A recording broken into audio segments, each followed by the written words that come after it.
Es irreversible en algunos aspectos. Lo importante de Sánchez es que no debemos considerar que es un político convencional, que es un político que permitirá fácilmente su sucesión en la presidencia del gobierno. Y ha utilizado la técnica de lo que se llaman usos derogatorios de la Constitución para establecer una serie de precedentes que desactivan los mecanismos de alerta y de control del sistema constitucional. Esto se puede ver en muchos de sus comportamientos. Primero, declarar sin la más mínima reserva que él iba a gobernar, si preciso fuera, sin el Parlamento. 3 ejercicios sin presupuestos generales del Estado, lo que hace que se prive al Congreso de una de sus funciones esenciales, que es la del debate presupuestario. La ley de amnistía, después de prometer que no la impulsaría porque era inconstitucional. El cambio de modelo territorial, estableciendo de facto una relación bilateral y de facto también confederal con Cataluña, con el País Vasco y con Navarra.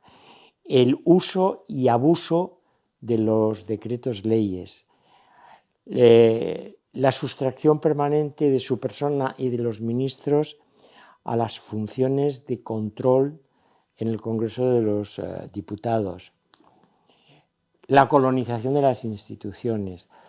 Todo esto son hitos derogatorios mediante hechos consumados de la Constitución de 1978. Y algunos de ellos son irreversibles porque establecen unos precedentes que en el futuro pueden ser utilizados por otros presidentes. El problema de credibilidad que tiene el Partido Popular y Feijóo no reside en sus políticas, porque realmente no se ha aprobado a Feijóo como presidente del gobierno.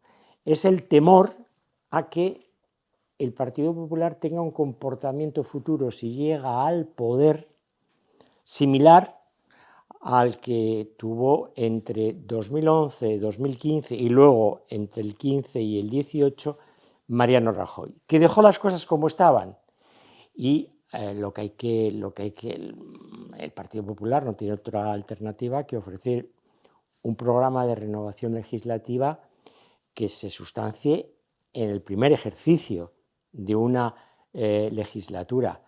¿Para eso qué necesita? Bueno, o tener una mayoría absoluta o llegar a un acuerdo con fuerzas políticas que estén en la misma sintonía, y singularmente Vox.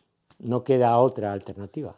Los constituyentes evidentemente no pudieron pensar que se iba a producir un cisne negro en la democracia española. Y Sánchez es eso, Sánchez es el cisne negro de la democracia española, de aquella democracia que arranca de la Constitución del 78. Por eso no pudieron pensar que el líder del Partido Socialista, que era uno de los pilares fundamentales del Pacto de la Transición, pudiera vincularse para gobernar a los partidos antisistema. Eso no lo pudieron prever, pero también es cierto que nuestra Constitución, aparte de ser ingenua, técnicamente también es defectuosa. ¿Por qué? Porque introduce muchas contradicciones, conceptos jurídicos indeterminados y deja abiertas a la interpretación demasiadas cuestiones sustanciales. Como por ejemplo, y te pongo una, ¿qué pasa si no se presentan los presupuestos generales del Estado? ¿Qué ocurre si se prorrogan indefinidamente los mandatos de órganos constitucionales como el Consejo General del Poder Judicial o el Tribunal Constitucional? Eso hay que resolverlo, hay que dar garantías de que los mecanismos de integridad de la Constitución van a funcionar. Y ese es el reto que tenemos en el futuro, porque Sánchez nos ha advertido que la Constitución se puede boicotear con la deslealtad. Hemos visto cómo el chavismo bolivariano, desde dentro, ha llegado al poder con legitimidad y una vez instalado en el poder desactiva la Constitución y las libertades y los derechos. Es decir, las democracias no mueren por explosión, mueren por implosión. Sí, porque Zapatero es el protosanchismo, es el heraldo del sanchismo. ¿Por qué? Porque con él empieza la revisión del Pacto de la Transición a través de la Ley de Memoria Histórica en el año 2007. Comienza el progresismo buenista en las relaciones internacionales, ahí está la famosa alianza de civilizaciones. Cambiamos nuestro rumbo occidentalista por un rumbo totalmente errático en lo exterior. Hay una evidente falta de gestión de la crisis financiera en la segunda legislatura, en 2008, y la gestión del fin de ETA es más que cuestionable, porque ahí está Bildu para demostrar que muchas veces los vencidos terminan siendo también vencedores, y se produce sobre todo un distanciamiento emocional de la significación del pacto de la transición. Empieza a crearse un PSOE sobre el recuerdo no de ETA, no de la transición, sino sobre los restos de la guerra civil.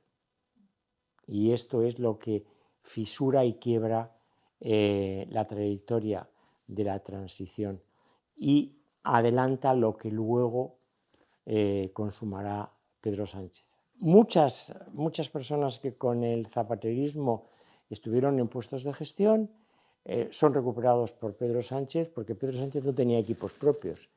El equipo de Sánchez era Ábalos, Cerdán y Koldo. Esa es la realidad. Yo creo que ahora tienen un destino en el que están vinculados. Si cae Zapatero, afectará gravemente a Sánchez, y si cae Sánchez, caerá Zapatero. La SEPI es la penetración del sanchismo en el tejido empresarial. Y es muy importante.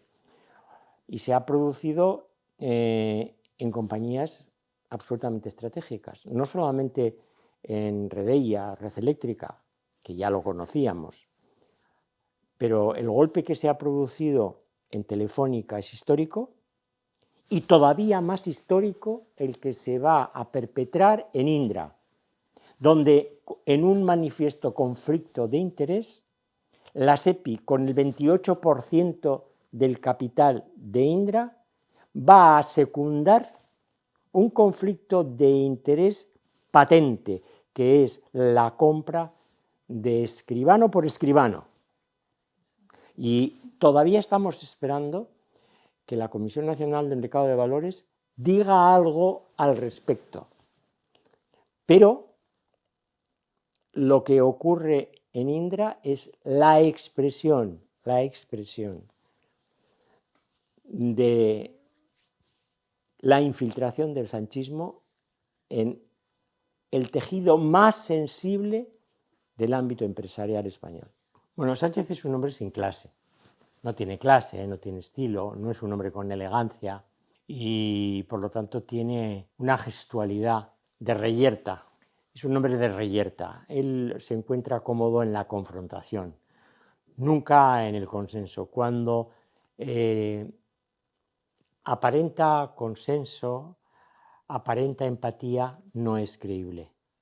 Es un hombre que cuando se hace el compungido es una máscara.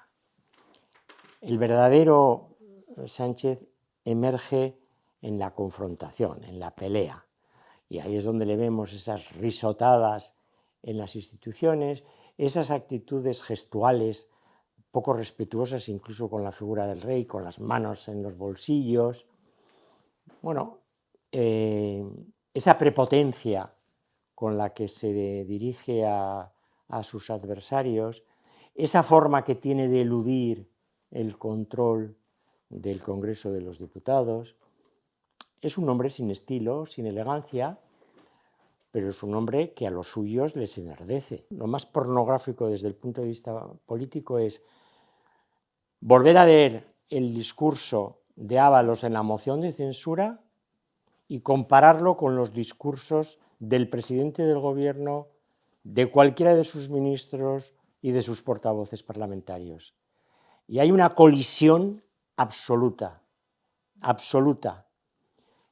Es verdaderamente bochornoso que esté ocurriendo lo que está ocurriendo cuando este gobierno, mejor dicho, este presidente, fue posible por una moción de censura constructiva basada simplemente en 2 o 3 líneas de una sentencia y en unos casos efectivos de corrupción que no son peores de los que estamos viviendo.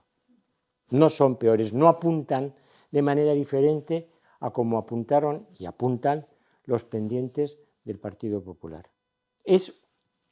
Al final, Sánchez se sintetiza en una palabra: mentira. Sánchez es una falsedad andante. Sánchez, primero, no entiende lo que es una monarquía parlamentaria, no la entiende. Segundo, le molesta la preeminencia institucional del rey, porque él cree que la legitimidad absoluta y total es la suya. Y en tercer lugar, yo lo que sí creo es que cuando se compara con el rey, sale mal parado. Este es el problema. Pero es muy importante, Marisa, tener clara una cosa, que el rey no se lleva mal con Sánchez. Es Sánchez el que no entiende al rey. Lo que ocurre es que, a pesar de ese intento de aplanar el perfil de la corona y del rey, la potencia de la personalidad de don Felipe es extraordinaria, a la que le ayuda de una manera decisiva la de la reina Leticia y sobre todo la de su hija, porque es una princesa joven de 20 años que va a ser la tercera reina titular en la historia de España, que lo será, y que es mujer, y estamos en el siglo de las mujeres, el siglo XXI, y que además conecta con las nuevas generaciones.